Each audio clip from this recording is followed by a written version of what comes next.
Salam, selamat hari Minggu dan selamat bertemu kembali di channel TBKK Japiter Tinambunan.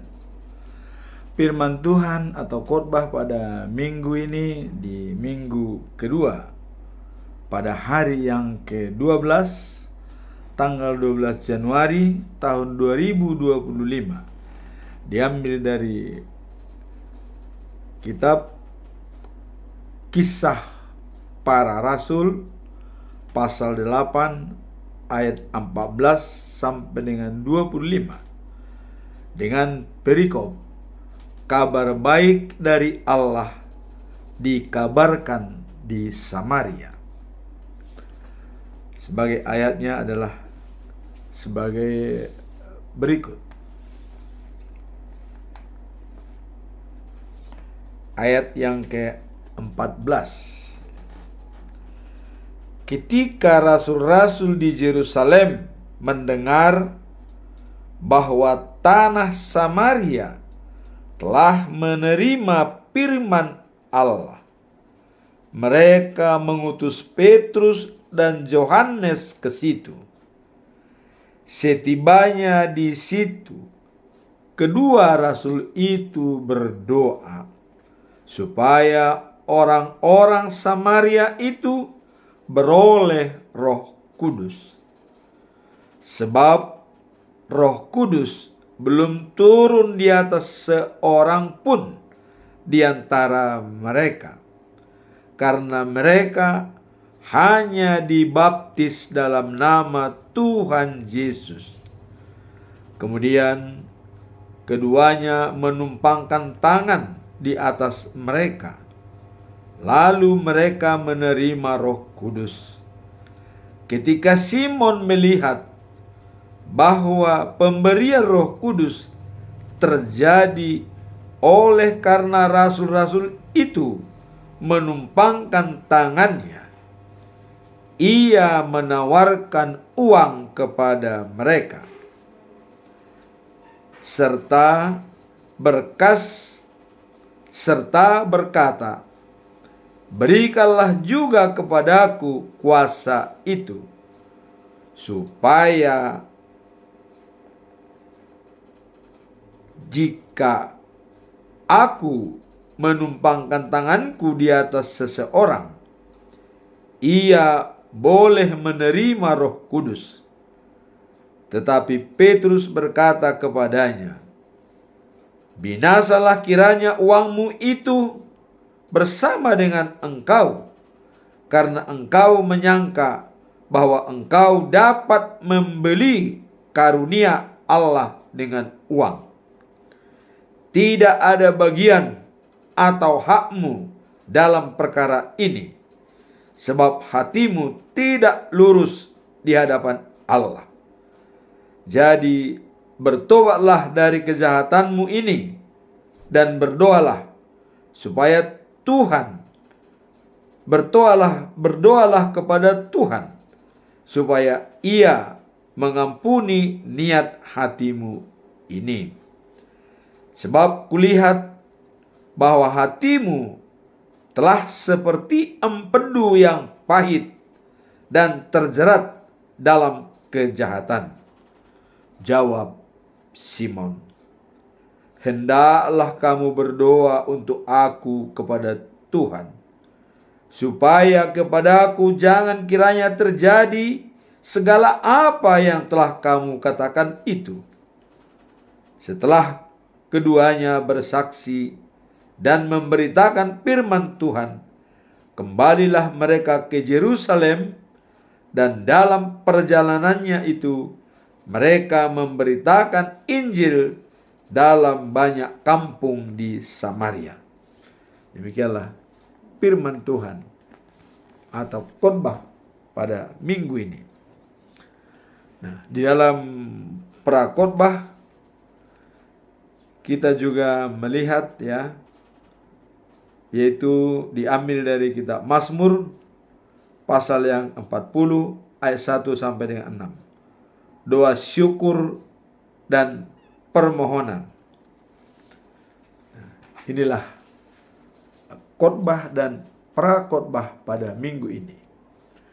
Kemudian dalam ayat bulan Januari juga tetap akan kita sampaikan, karena ini sangat berkaitan dengan semua firman Tuhan yang disampaikan pada minggu ini. Pedoman kita dalam bulan Januari telah ditetapkan dengan topik, yaitu kesatuan dalam panggilan dan pelayanan kemuliaan Tuhan. Jadi kesatuan dalam panggilan dan pelayanan melayani Tuhan. Artinya, kenapa dikatakan kesatuan dalam panggilan dan pelayanan untuk kemuliaan Tuhan? Kita dijabarkan dalam 1 Korintus pasal 12 ayat 12 sebagai berikut. Karena semua seperti tubuh ini satu,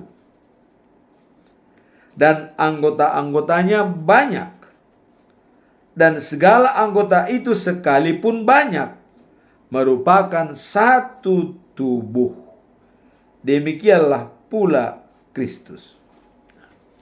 Ini Rasul Paulus mencontohkan Kristus sama dengan tubuh manusia, di mana tubuh manusia adalah banyak anggota tubuh yang terdapat dalam diri manusia. Namun semua anggota tubuh itu tidak bisa berdiri sendiri atau mengatakan yang lebih penting satu-satu, seperti panca indera, telinga, mata, hidung, lidah, nah kemudian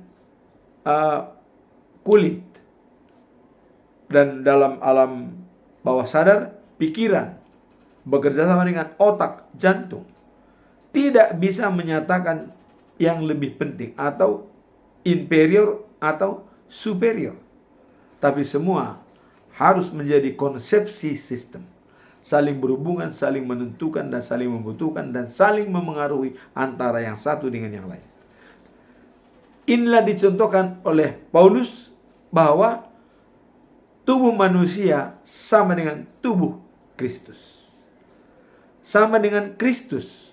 Artinya Kristus adalah merupakan wujud nyata pendamai atau persatuan daripada semua orang, karena dia adalah juru selamat. Dia membuat orang untuk bertobat dan berbaik kepada Allah. Jadi dalam hal ini dikatakan sama dengan tubuh manusia dengan banyak anggota. Yesus, dia juga memanggil orang tidak pandang bulu dan tidak memilih-milih. Semua terbuka untuk datang kepada Yesus. Dan dia katakan, akulah terang. Barang siapa mengikuti aku tidak akan berjalan dalam kegelapan. Kegelapan itu mau dihilangkan, itulah melalui baptisan kudus. Jadi dengan dibaptis semua orang dari berbagai suku, baik Yahudi dan juga non-Yahudi, dan itu merupakan suatu kesatuan panggilan untuk melayani Tuhan.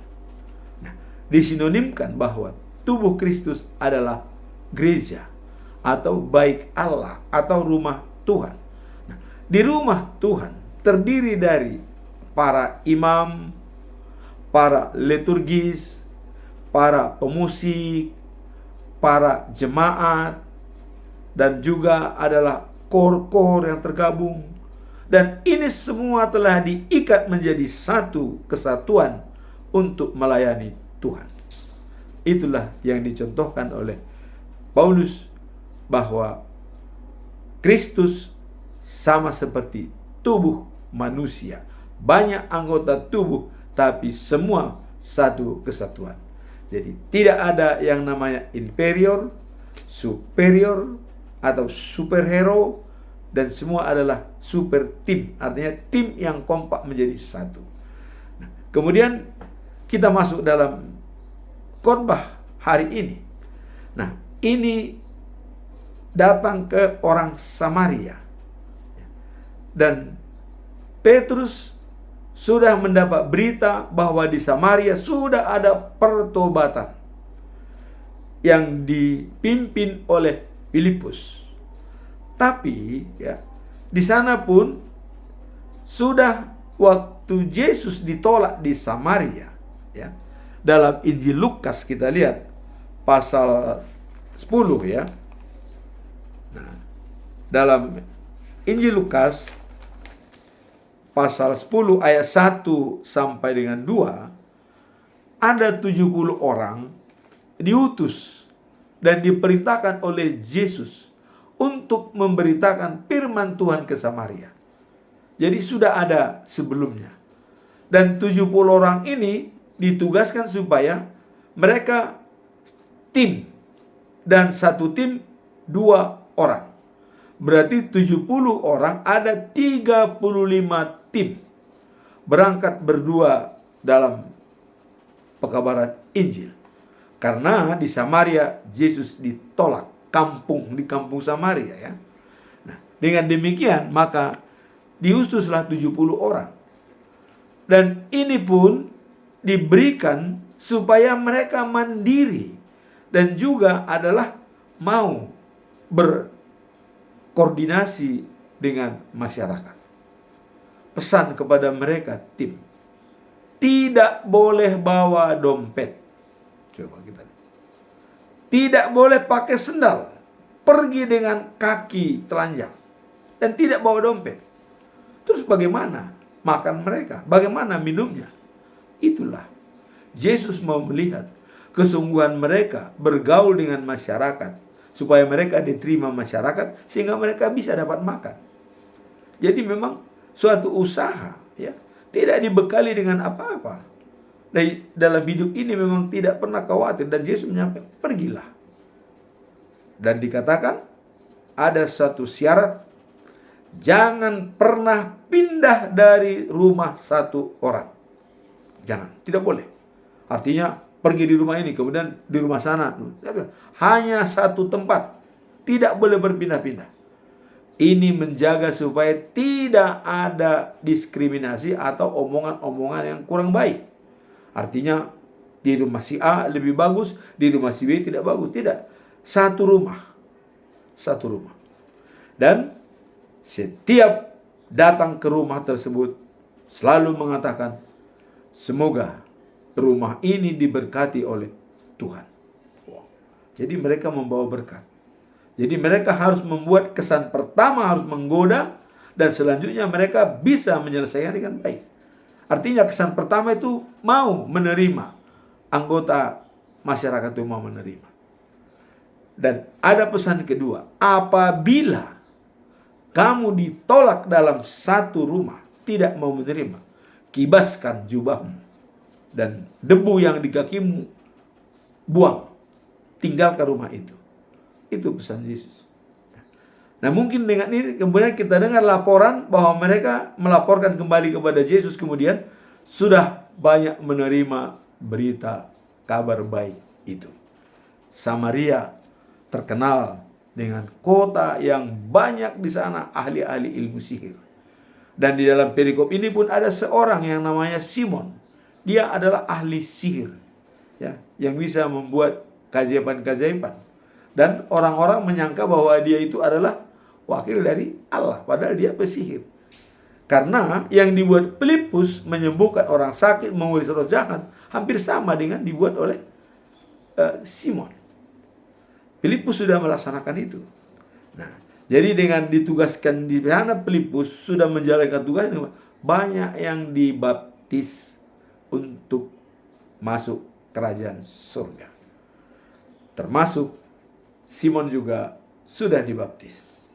Nah, sekarang tugas Petrus dan Yohanes berangkat ke sana adalah untuk meyakinkan Samaria akan kabar baik dari Tuhan. Kalau Filipus, kita tahu siapa Filipus.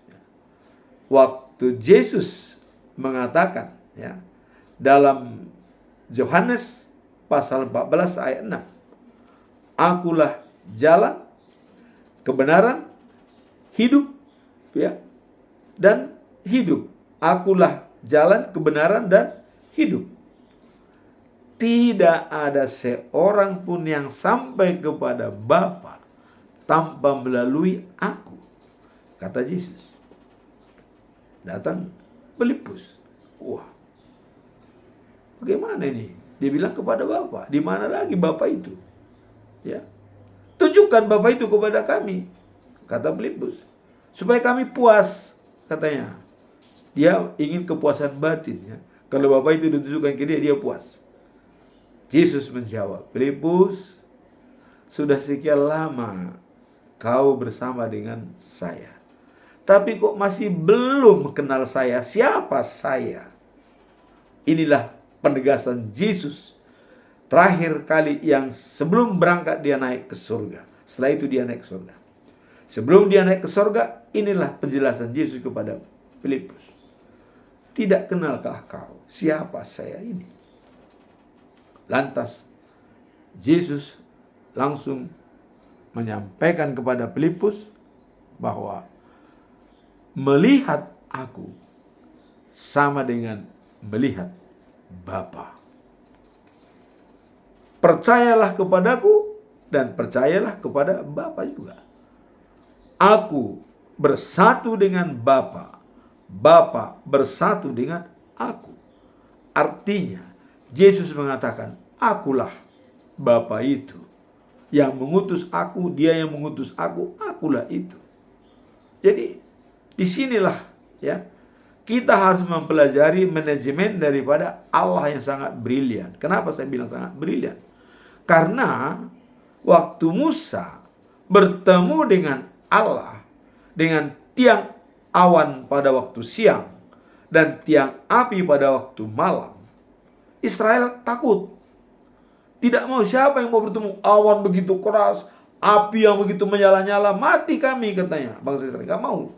Waduh, jangan Musa, jangan Musa. Kami jangan bertemu dengan Allah. Kami mati, katanya. Takut.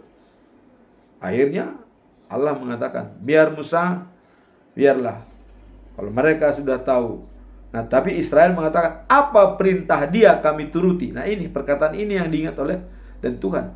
Sudah, biarkan Musa. Karena mereka sudah mau mendengarkan apa yang kau sampaikan kepada mereka. Itulah sebabnya maka manajemen Allah yang tidak boleh bertemu dengan Allah ada dimulai dari waktu di Gurun Sinai.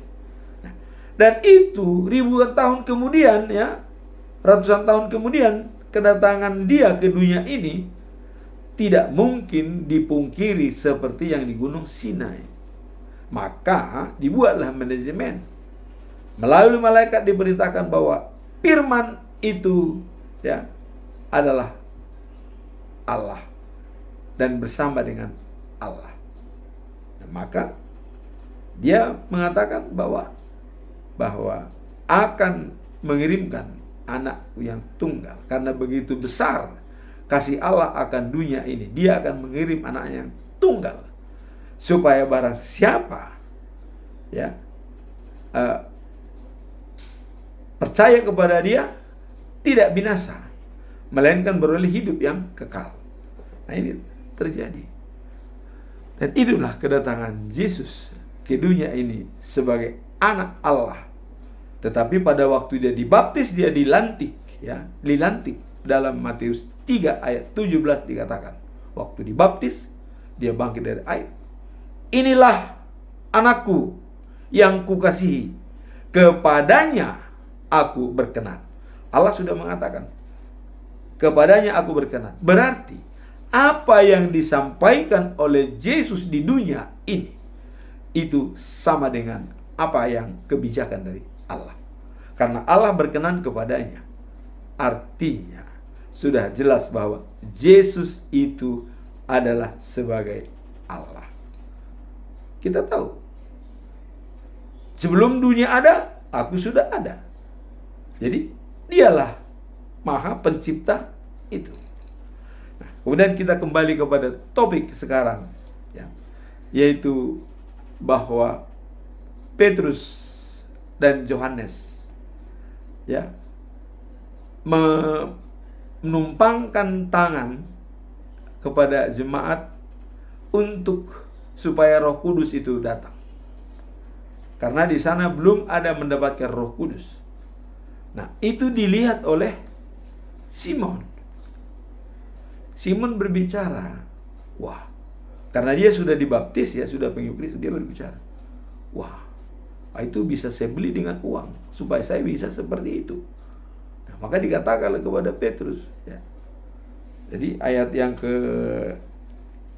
18, ya, dikatakan, nah, ketika Simon melihat bahwa pemberian Roh Kudus terjadi oleh karena rasul-rasul itu, ya, menumpangkan tangannya, ia menawarkan uang kepada mereka. Coba, artinya ditawarkan uang supaya berikanlah anugerah itu kepadaku. Ternyata anugerah Tuhan itu memang cuma-cuma, nggak bisa dibeli. Mau dibeli berapapun nggak ada artinya, karena Tuhan itu memberikan cuma-cuma kepada kita. Coba, kita hidup dengan gratis. Kita menghisap udara gratis semua. Jantung kita bekerja 24 jam, alam bawah sadar bekerja gratis. Tidak ada yang dibayar.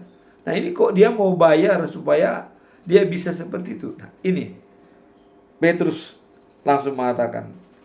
Petrus berkata kepadanya, ya, binasalah, ya, kiranya uangmu itu bersama dengan engkau, karena engkau, ya, menyangka bahwa engkau dapat membeli karunia Allah dengan uang.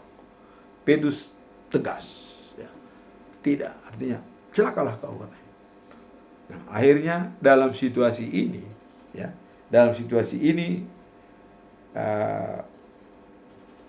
dikatakan kepada Simon, ya, bertobatlah, tidak ada bagian atau hakmu dalam perkara ini, sebab hatimu tidak lurus terhadap Allah. Sebenarnya Simon ini karena sudah dibaptis, dia ingin seperti itu, ya. Cuman Petrus mengatakan, kamu tidak berhak dari hatimu. Berarti dia belum mengerti apa itu keselamatan iman. Kita diselamatkan karena iman, belum mengerti. Memang mungkin karena dia baru dibaptis, belum begitu mendalam masalah firman Tuhan, dikiranya bisa dibeli. Tapi Petrus mengatakan, celakalah, katanya, bagi orang, dan pikiranmu harus dirubah, katanya. Jadi bertobatlah dari kejahatanmu ini dan berdoalah kepada Tuhan supaya Ia mengampuni niat hatimu ini. Jadi disalahkan, bertobatlah, berdoalah. Jadi tetap ada penyelesaian dari Petrus kepada Simeon, ya. Nah, akhirnya Simeon bilang kepada mereka, hendaklah kamu berdoa untuk aku kepada Tuhan, supaya kepadaku jangan kiranya terjadi segala apa yang telah kamu katakan itu tadi. Itu celakalah, katanya, ya. Jadi tidak akan terjadi pada dia, dengan memohon kepada Petrus dan Yohanes, berdoalah kepada saya. Nah, kemudian setelah itu keduanya bersaksi dan mereka pulang ke Yerusalem. Nah, sekarang apa makna dan pesan moral daripada perikop ini, ya? Apa kira-kira makna? Sekarang kita mencoba melihat makna daripada perikop ini adalah kisah Petrus rasul-rasul, ya, menggambarkan penerimaan Injil di Samaria yang menunjukkan bahwa keselamatan Allah ditawarkan kepada semua orang, terlepas dari latar belakang akan tempat tinggal mereka. Itulah maknanya. Artinya, berita baik itu telah disampaikan dengan mulus kepada Samaria, tanpa melihat siapa dia latar belakang. Mereka semua sama. Jadi itulah dikatakan juga dalam judul Januari, kesatuan panggilan melayani kemuliaan Tuhan. Nah, di sini makna di sini adalah menggambarkan penerimaan Injil di Samaria yang menunjukkan bahwa keselamatan Allah ditawarkan kepada semua orang. Jadi keselamatan itu menjadi milik semua orang tanpa membeda-bedakan suku, etnis, dan juga pendidikan dan latar belakang apapun. Sama semua. Percaya kepada Yesus, dibaptis dan menjadi pengikut Kristus. Kemudian apa pesan moral dari perikop ini? Pesan moral dari kisah ini adalah pentingnya keikhlasan hati dalam menerima dan membagikan kabar baik. Ikhlas, tulus, menerima dan mengabarkan kabar baik. Kalau kita sudah menerima dengan ikhlas seperti Petrus dan Yohanes, Filipus sudah menerima kabar baik, mereka juga menyampaikan kepada orang yang membutuhkan. Itulah pesan moralnya. Kemudian dalam ayat ini kita melihat bagaimana para rasul mendengar tentang keberhasilan pelayanan Filipus di Samaria. Nah, ini merupakan ukuran. Karena Filipus juga sudah teruji. Pada saat Yesus mau naik ke surga, dia sudah diberi bekal oleh Yesus.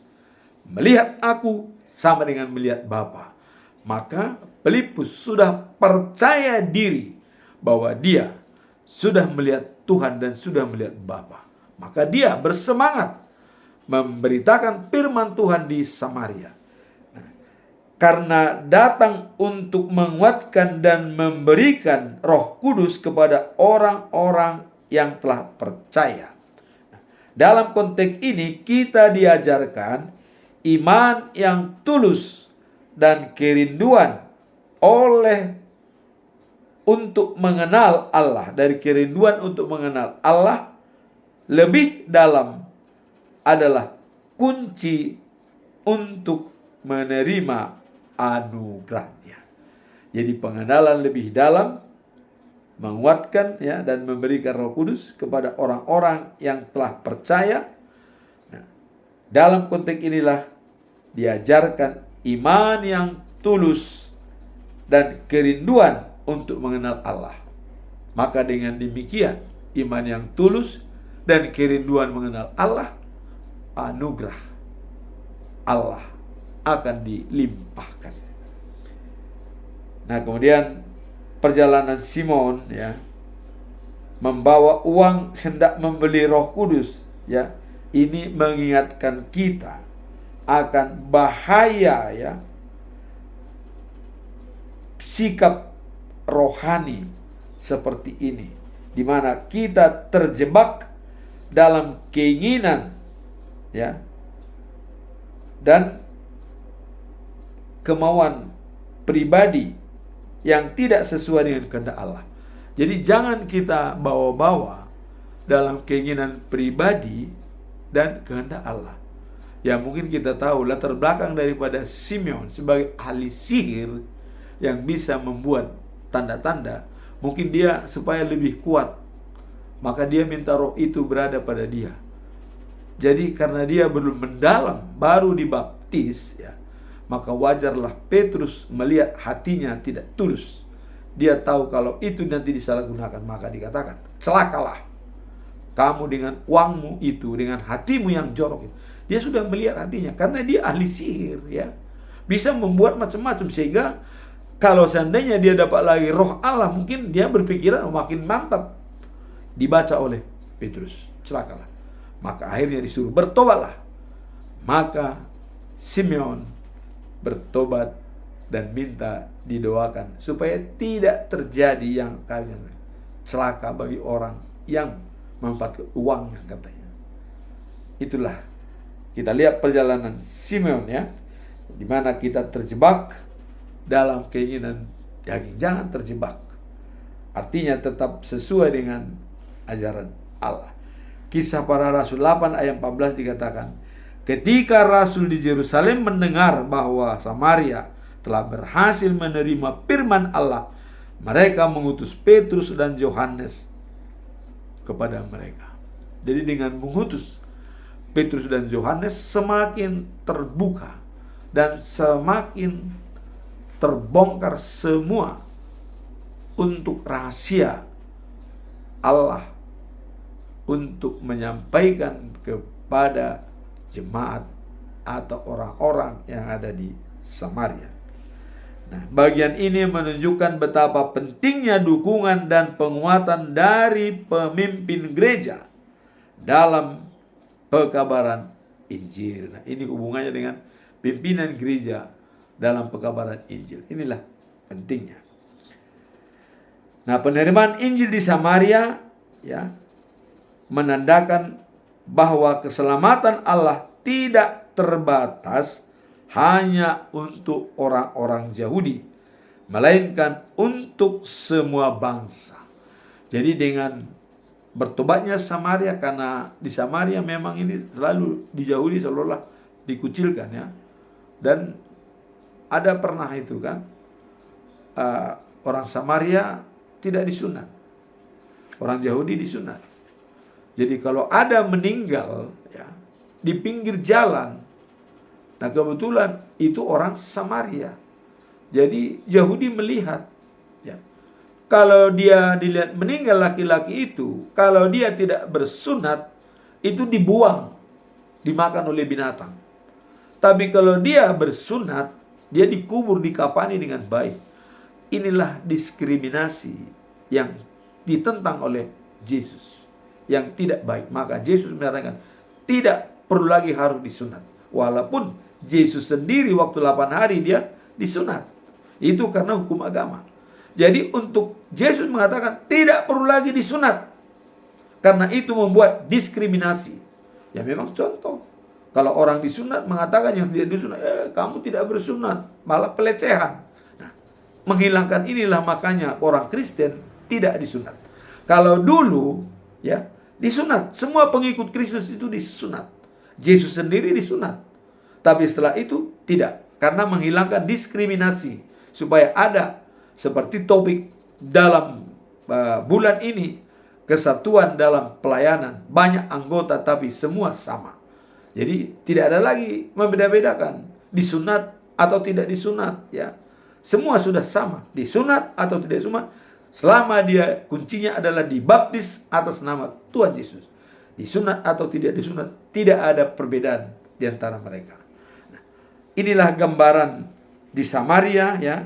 Jadi sikap Simeon yang ingin membeli kuasa Roh Kudus mengingatkan kita ya akan pentingnya niat dan motivasi ketika mengalami kehidupan iman. Jadi dalam perjalanan hidup iman percaya, di sini perlu dasarnya adalah motivasi ya yang tulus dari kita. Jadi niat dan motivasi yang tulus ketika kita menjalani kehidupan iman, dan tidak boleh terjebak pada ambisi dan melahirkan harus tulus.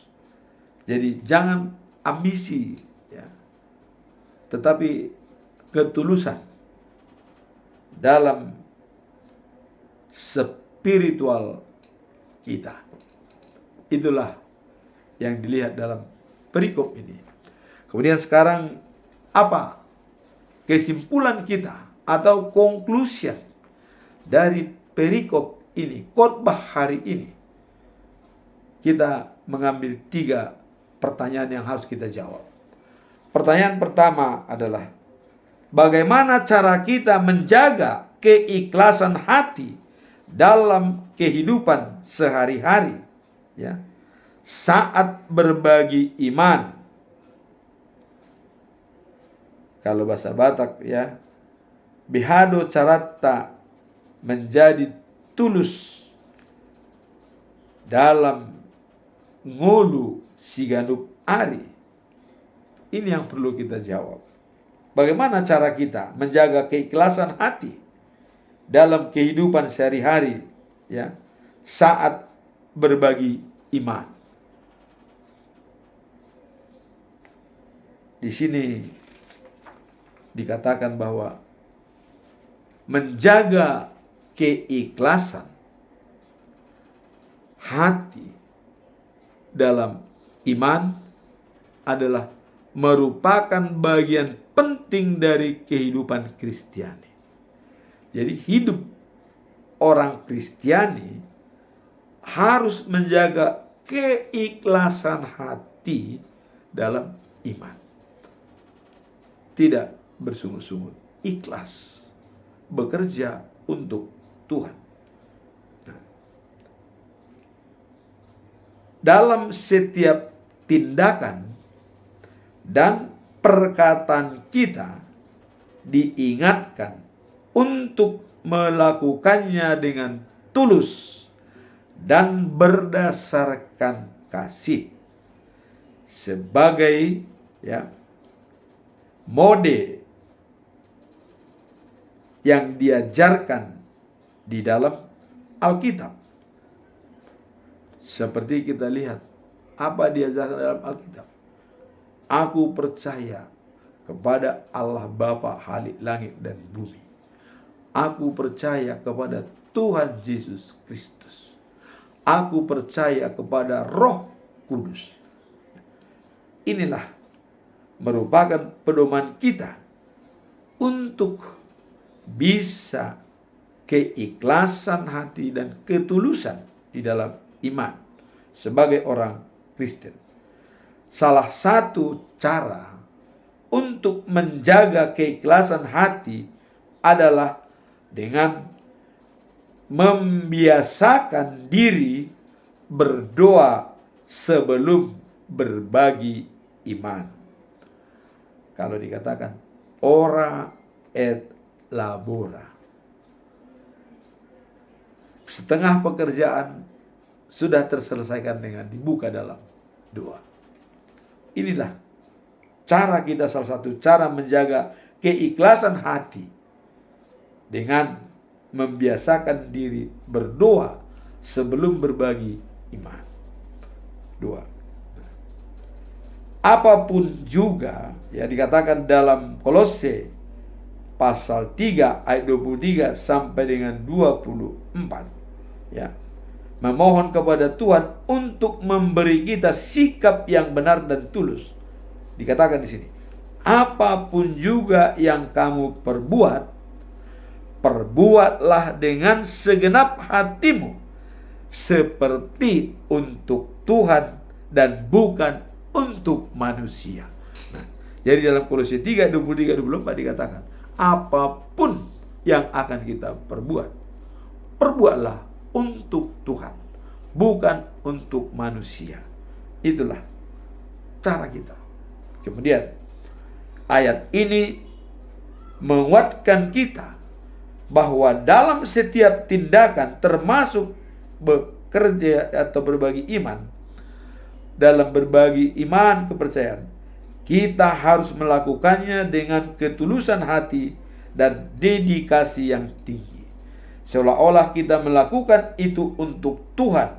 Hal ini membantu menjaga fokus kita pada motivasi yang benar, yaitu kasih dan pelayanan kepada sesama, bukan untuk mendapatkan pengasahan, ya, dan kemaslahatan, tetapi kasih dan pelayanan adalah karena kita memang sudah sama-sama anak-anak Allah.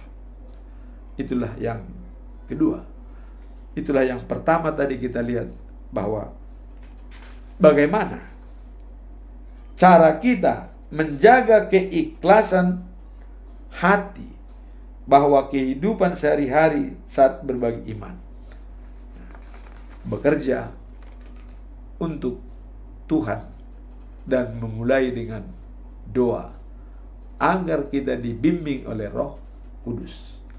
Kemudian yang kedua, apa langkah konkret yang dapat diambil untuk menghindari sikap serupa seperti Simon dalam menjalin kehidupan sehari-hari. Jadi apa langkah konkret?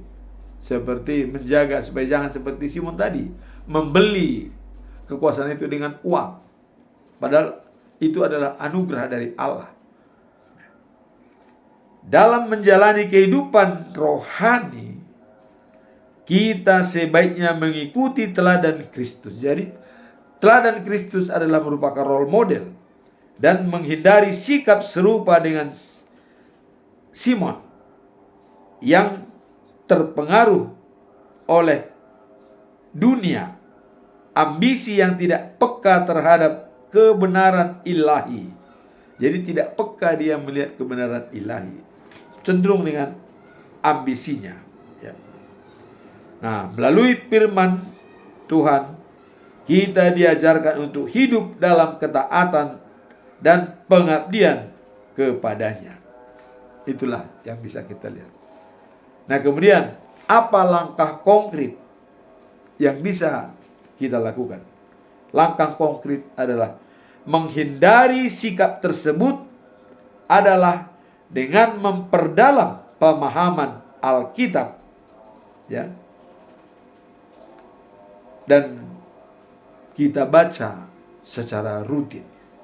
Itulah langkah yang bisa kita lakukan, membaca Alkitab agar bisa kita mengetahui semua rahasia-rahasia daripada kebenaran firman Tuhan. Dalam Matius pasal 6 ayat 33 dikatakan, namun carilah dahulu kerajaan Allah dan kebenarannya, maka semuanya itu akan ditambahkan kepadamu.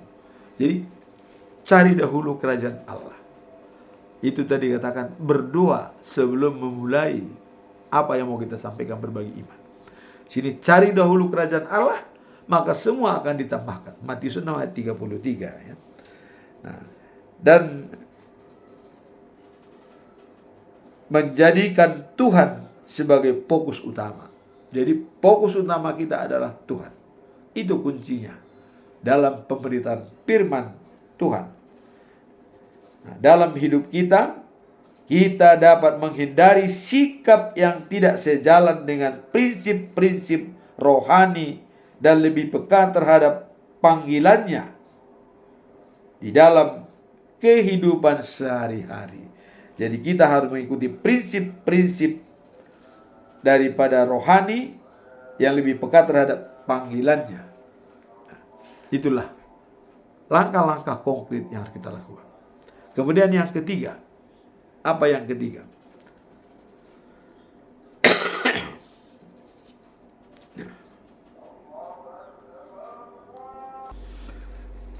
Nah, sekarang kesimpulan yang ketiga, Tadi sudah pertama, kedua, sekarang yang ketiga. Sejauh mana pengalaman pribadi dapat memengaruhi cara kita menerima dan membagikan kabar baik itu. Jadi sekarang dituntut pengalaman pribadi dapat memengaruhi cara kita menerima dan membagikan kabar baik. Di sini kita lihat pengalaman pribadi memiliki pengaruh yang signifikan terhadap cara kita menerima dan membagikan kabar baik. Jadi pengalaman pribadi bisa menjadi soko guru dalam menerima dan memberikan kabar baik. Nah, mungkin tadi seperti Simon pengalaman pribadi dia sebagai ahli sihir, dia dapat dibaptis, dibaptis. Dan kemudian dia minta mau dibeli dengan uang kuasa Roh Kudus itu, seperti dilakukan oleh Petrus dan Yohanes, ya, supaya bisa dipakai mungkin maksudnya. Jadi di sini mah kelihatan pengalaman pribadi kita dalam menerima dan memberitakan firman Tuhan sangat menentukan. Dalam konteks iman Kristen, pengalaman hidup yang telah dilalui dapat membentuk, ya, pengalaman kita tentang kasih anugerah Tuhan. Nah, sehingga, ya, mempermudah kita untuk membaginya kepada orang lain.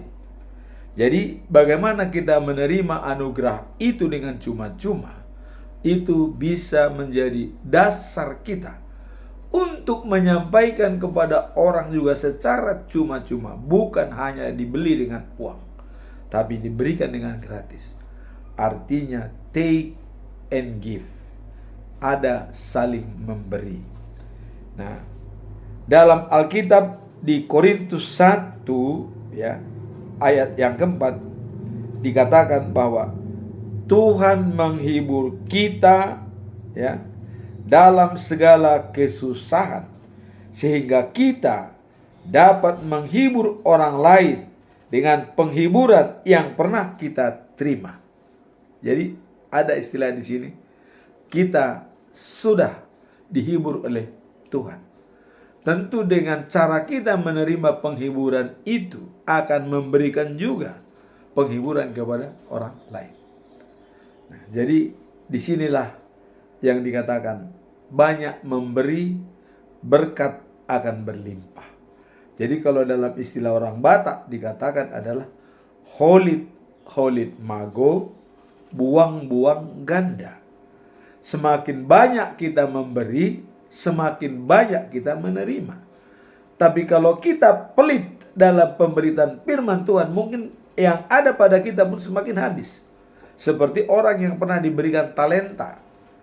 Yang satu diberikan 5.000, berhasil menjadi 10.000. Yang kedua diberikan 2.000, berhasil jadi 4.000. Tapi yang satu diberikan 1.000, dia tidak menggunakan talenta dia. Dia menyimpan supaya uang itu utuh kembali. Padahal itu tidak disukai oleh majikan. Kenapa tidak kau simpan uang itu dibungakan? Kenapa kau tanam? Dia bilang, saya takut kalau Tuhan memetik dalam hal tidak menanam, ya, menuai, tidak menabur, katanya. Sudah tahu seperti itu, kenapa kau tidak? Maka dikatakan, nyala kau, dibuang, pergilah kau, dibuang ke laut. Tidak ada artimu hidup. Itu. Nah, jadi di sini juga dikatakan, ya, kita jangan kikir dalam memberi. Jadi orang Batak mengatakan buang-buang ganda, holit mago. Semakin banyak kita membuang, semakin bertambah milik kita. Tapi semakin kita tidak kikir atau tidak memberi, maka itu semakin hilang, malah habis sama sekali. Nah, kemudian di dalam 2 Korintus pasal 1 dengan 4 ini dikatakan bahwa ia menguatkan, ya, batin kami dalam setiap kesukaran yang kami alami, supaya dengan kekuatan yang kami terima dari Allah itu, kami pun dapat menguatkan batin semua orang dalam kesusahan. Jadi disinilah take and give. Artinya, kalau kita sudah menerima, kita jangan pelit dan juga memberi kepada orang lain. Nah, inilah perikop hari ini, khotbah hari ini.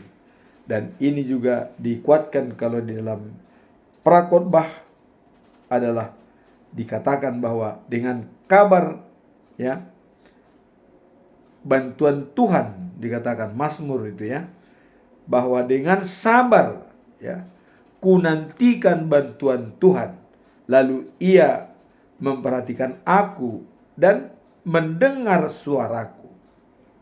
Jadi sabar, memperhatikan, menantikan bantuan Tuhan, maka dia akan mendengarkan kita. Itu dalam khotbah.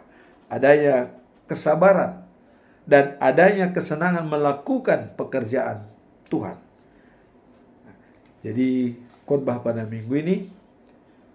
Tadi dikatakan bahwa ada 3 yang perlu kita dalami, yaitu pertama tadi conclusion adalah bagaimana cara kita menjaga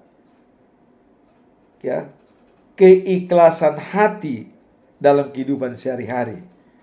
Nah, di sini tadi dikatakan tetap berdasarkan iman.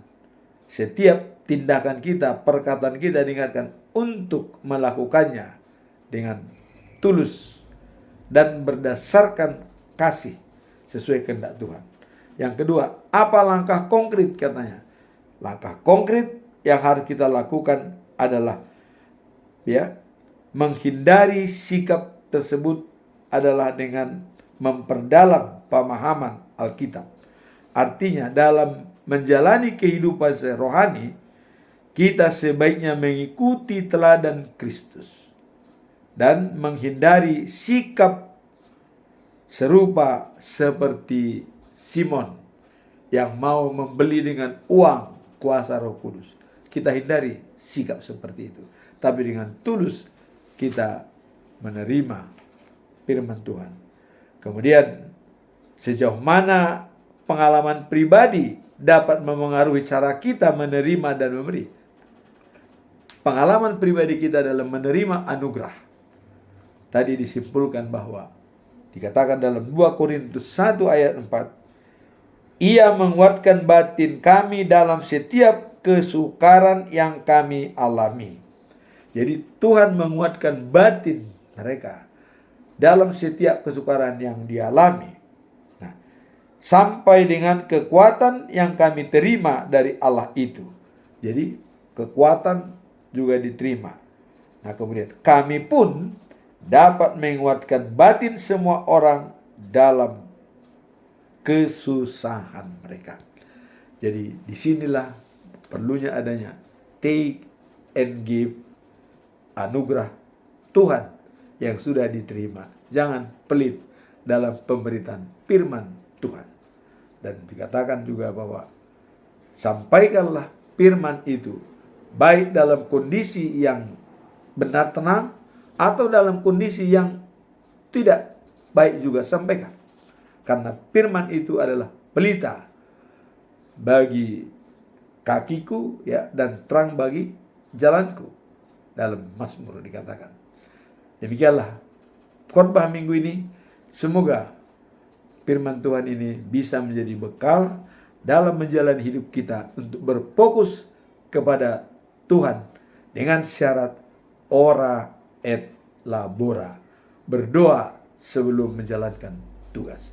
Amin. Tuhan memberkati.